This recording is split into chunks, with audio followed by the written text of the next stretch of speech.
Hey guys, welcome to franchise TV. నేను మీ విష్ణు. ఈ వీడియోలో మనం ద బ్యాటింగ్ పవర్ హౌస్ గురించి మాట్లాడుకోబోతున్నాం. ఈ పాటికి మీకు అర్థమైపోయి ఉంటది నేను ఎస్ఆర్హెచ్ గురించి ఈ వీడియోలో మాట్లాడబోతున్నానని.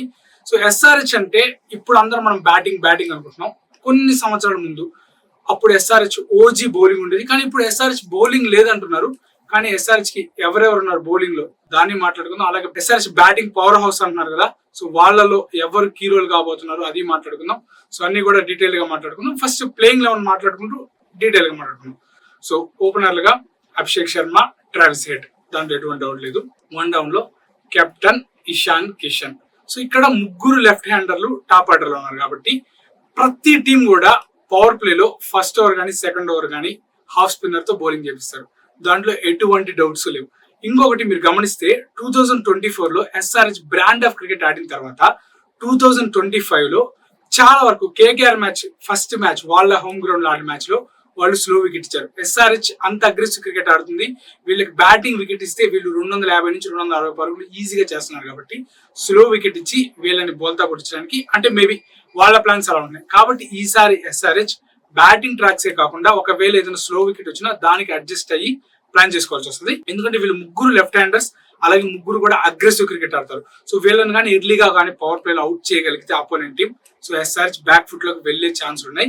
ఆబ్వియస్ గా క్లసీన్, నితీష్ కుమార్ రెడ్డి, అనికేత్, సలీల్ అరోరా అలాంటి ప్లేయర్స్ ఉన్నా కూడా ఇనిషియల్ గా వికెట్లు పడితే ఏ టీం అయినా ఆలోచించాల్సిందే. ఎందుకంటే పాయింట్స్ టేబుల్ లో ప్రతి 2 పాయింట్స్ కూడా ఇంపార్టెంట్ కాబట్టి ఇక్కడ మనం ప్లేయింగ్ 11 కి వెళ్తున్నాం కాబట్టి నెంబర్ 4 లో క్లసీన్ లాస్ట్ టైం వచ్చాడు. అలాగే కొన్ని మ్యాచెస్ అనికేత్ వర్మన్ కూడా వాళ్ళు ట్రై చేశారు.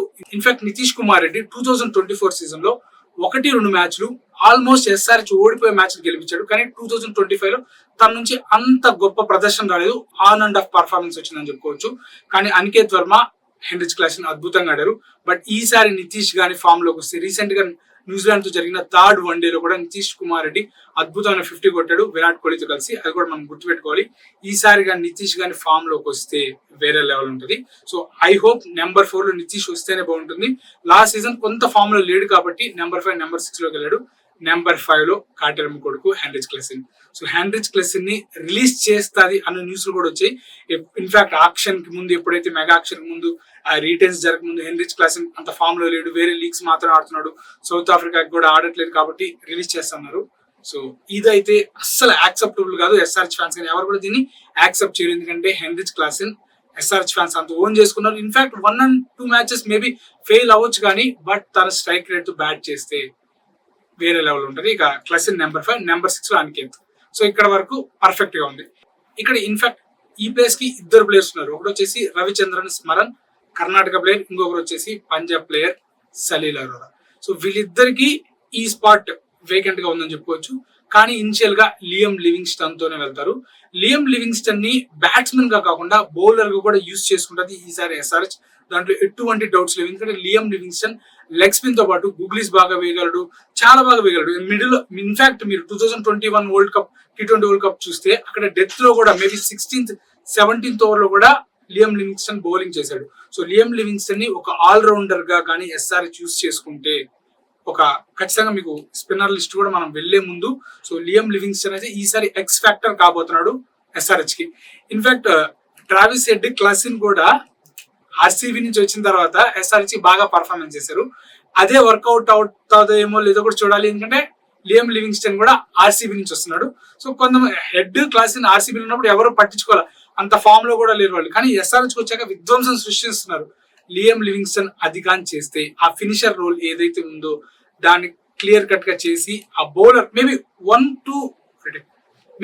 or 2 అవర్స్ వేసినా కూడా లియం లివింగ్స్టన్ అది యాడెడ్ అడ్వాంటేజ్ అవుతుంది. కానీ సలీల్ అరోరా, స్మరన్ మటుకు వీళ్ళు ఇంపాక్ట్ ప్లేయర్స్ లో పెట్టుకొని ఇన్ఫాక్ట్ ఏదైనా అటాకింగ్ వెళ్ళి ఎస్ఆర్హెచ్ నేను చెప్పినట్టు ఫస్ట్ 3 వికెట్లు పడిన తర్వాత కూడా అటాకింగ్ గేమ్ ఇంటెంట్ తోనే వెళ్తుంది. వాళ్ళు 160, 170 కోసం ఆడరు. 220, 230, 240 మేబీ 300 అనేది టూ మచ్ ఓవర్ గా ఉంటది. 250, 260 అదే వాళ్ళ మైండ్ లో ఉంటది. సో బౌలింగ్ లేదంటున్నారు కదా, సో బౌలింగ్ ఈసారి మీకు బౌలర్ లిస్ట్ చూస్తేనే 12 మంది ఉన్నారు బౌలర్స్ వాళ్ళు. సో చాలా మంది ప్లేయర్స్ ఏంటంటే యంగ్ టాలెంట్ మీద ఇన్వెస్ట్ చేసింది ఎస్ఆర్హెచ్. సో మనం ఆ లిస్ట్ లోకి వద్దాం.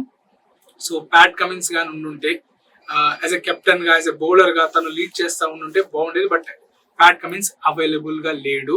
సో మేబీ 4 మ్యాచెస్ అంటున్నారు, 7 మ్యాచెస్ అంటున్నారు. అదైతే ఇంకా క్లారిటీ రాలేదు. బట్ శివం మావి ఉన్నాడు, హర్షల్ పటేల్ ఉన్నాడు, జయదేవ్ ఉన్నత్కోట్ ఉన్నాడు. జయదేవ్ ఉన్నత్కోట్ అద్భుతమైన స్లోవర్ బాల్స్ వేస్తాడు. హర్షల్ పటేల్ గురించి మనకు తెలిసిందే. శివం మావి under-19 world cup Shubman Gill తో పాటు, అభిషేక్ శర్మతో పాటు, రియాన్ పరాగ్ తో పాటు, పృథ్వీ షాతో పాటు ఆడిన ప్లేయర్ శివం మావి. అప్పుడు తనే ఓపెనింగ్ బౌలింగ్ చేసేవాడు. ఇన్ఫాక్ట్ అప్పుడు హర్షదీప్ సింగ్ ఎక్స్ట్రా ప్లేయర్ గా ఉండేవాడు, శివం మావి మెయిన్ బౌలర్ గా ఉండేవాడు. సో ఇన్ఫాక్ట్ శివం మావి బ్యాట్ తో కూడా కాంట్రిబ్యూట్ చేయగలరు.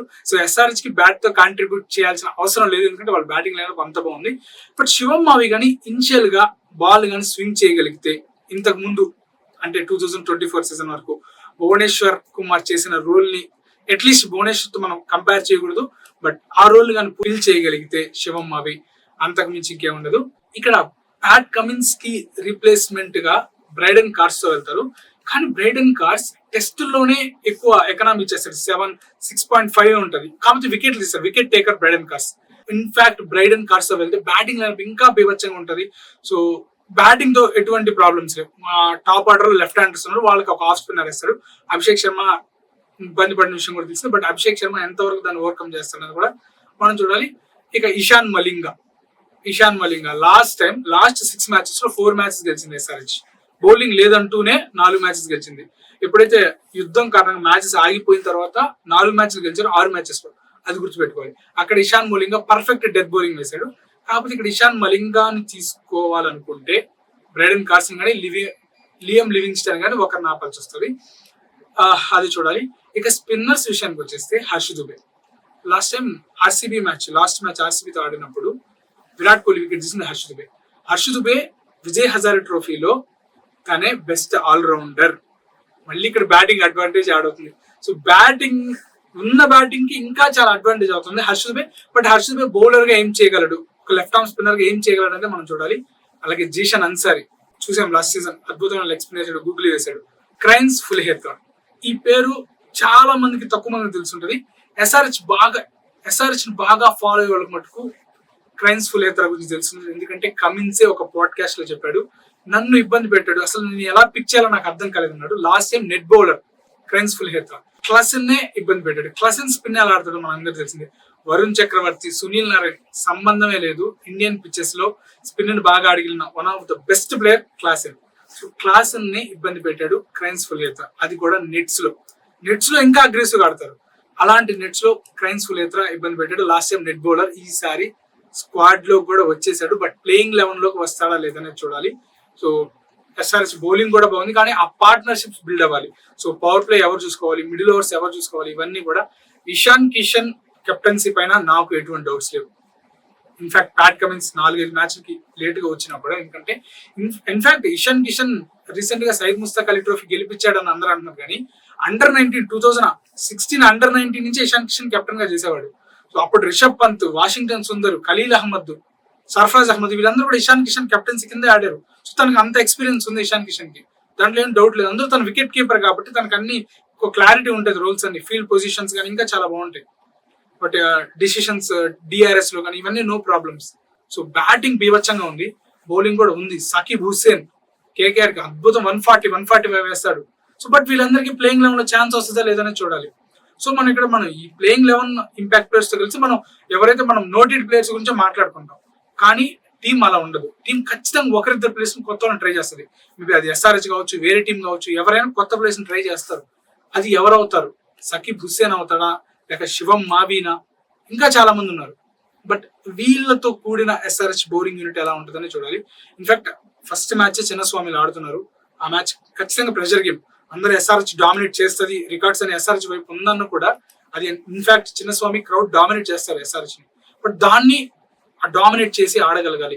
ఇక్కడ ఏంటంటే యంగ్స్టర్స్ కి ప్రెషర్ ఉంటుంది. అవతల విరాట్ కోహ్లీ ఉంటాడు, వాళ్ళు అందరూ ఛాంపియన్స్. 2024 లో రన్నర్స్ ఎస్ఆర్హెచ్, బట్ వాళ్ళు ఛాంపియన్స్ గా వస్తున్నారు. వాళ్ళకే కొంచెం అడ్వాంటేజ్ ఉంటుంది, టాస్ ఫ్యాక్టర్ ఉంటుంది, డ్యూ ఉంటుంది. ఐపీఎల్ అంటే కమర్షియల్ లీగ్, ఆ బ్రేక్స్ తర్వాత మ్యాచెస్ మారిపోతుంటాయి. ఇవన్నీ ఎవరైతే యంగ్స్టర్స్ ఎస్ఆర్హెచ్ నుంచి వచ్చే యంగ్స్టర్స్ ఓవర్కమ్ చేస్తారో వాళ్ళే స్టార్ బౌలర్ అవుతారు. ఇన్ఫాక్ట్ నితీష్ కుమార్ రెడ్డి గురించి మనం మాట్లాడుకోవడం మిస్ అయిపోయాం ఈ వీడియోలో. So Nitish Kumar Reddy last time break వచ్చిన తర్వాత ఎస్ఆర్హెచ్ ప్లేయర్స్ మొత్తం ఒకేషన్ కి వెళ్ళారు మాల్దీవ్స్ కి, అక్కడ నితీష్ కుమార్ రెడ్డి వెళ్ళలేదు. సో తను బౌలింగ్ మీద ప్రాక్టీస్ చేశాడు, బౌలింగ్ మీద వర్కౌట్ చేశాడు. మీరు గమనిస్తే 17th ఓవర్ 18th ఓవర్ కూడా వేశాడు, వరుసగా 2-3 మ్యాచ్లు వేశాడు. ఇన్ఫాక్ట్ కమిన్స్ తో మాట్లాడి వేసినట్టు నాకు అనిపించింది. తను ఆ రోల్ తీసుకున్నాడు, ఎందుకంటే ఇండియాకి కూడా తను ప్రూవ్ చేసుకోవాలి బౌలర్ గా. బట్ ఈసారి నితీష్ కుమార్ రెడ్డి మిడిల్ ఓవర్స్ లో ఏమన్నా బౌలింగ్ చేయగలడా, వికెట్లు తీయగలడా, తీస్తే ఇంకా యాడెడ్ అడ్వాంటేజ్ అవుతుంది. సో ఎస్ఆర్హెచ్ అయితే బ్యాలెన్స్డ్ స్క్వాడ్ ఉంది, బట్ బౌలింగ్ లో అంత గొప్ప పేర్లు లేవు. అంటే పేర్లు లేవంటే టాప్ బౌలర్స్ వీళ్ళు అన్న ప్యాట్ కమిన్స్ తప్ప అంత గొప్ప పేర్లు లేకపోవడం, బ్యాటింగ్ బీభత్సమైన స్ట్రాంగ్ తో ఉండడం వల్ల ఎస్ఆర్హెచ్ బౌలింగ్ లేదు అంటున్నారు. ఇప్పుడు ఎస్ఆర్హెచ్ బౌలింగ్ లేదు అంటే ఎస్ఆర్హెచ్ బీభత్సంగా 287, 270 ఆడుతుంది. లాస్ట్ టైం కేకేఆర్ ఆడినప్పుడు కూడా 280+ స్కోర్ చేశారు కదా. అవతల టీం ఎందుకు చేసి చేయలేకపోయింది అంటే ఎస్ఆర్హెచ్ బౌలింగ్ ఉన్నట్టే కదా. సో నితీష్ కుమార్ రెడ్డి ఎంతవరకు బౌలింగ్ చేస్తాడు ఈ సీజన్ లో అనేది మ్యాటర్ కాబోతుంది. So I hope so SRH bowling లేదనే వాళ్ళకి ఈ video perfect answer. SRH playing eleven కూడా చాలా బ్యాలెన్స్డ్ గా ఉంది, దాంట్లో కూడా ఎటువంటి అవసరం. కాబట్టి బ్యాటింగ్ పవర్ హౌస్ వల్ల బౌలింగ్ లేదు అని సోషల్ మీడియాలో వస్తామని. సో ఏం పట్టించుకోవద్దు. ఎస్ఆర్హెచ్ ఫ్యాన్స్ ఎవరైనా ఉంటే వీడియో లైక్ చేయండి. సో ఎస్ఆర్హెచ్ ఖచ్చితంగా ఈసారి మంచి ఇంపాక్ట్ క్రియేట్ చేయాలి బౌలింగ్ లో అని నేను కోరుకుంటున్నా. బ్యాటింగ్ ఆబ్వియస్ గా చేస్తారు కాబట్టి. సో ఐ హోప్ ఇదిగా ఈ వీడియో నచ్చింది. వీడియో లైక్ చేయండి, ఛానల్ ని సబ్స్క్రైబ్ చేసుకోండి. మరొక మంచి వీడియో కలుస్తాను. అంతవరకు బాయ్, థ్యాంక్స్.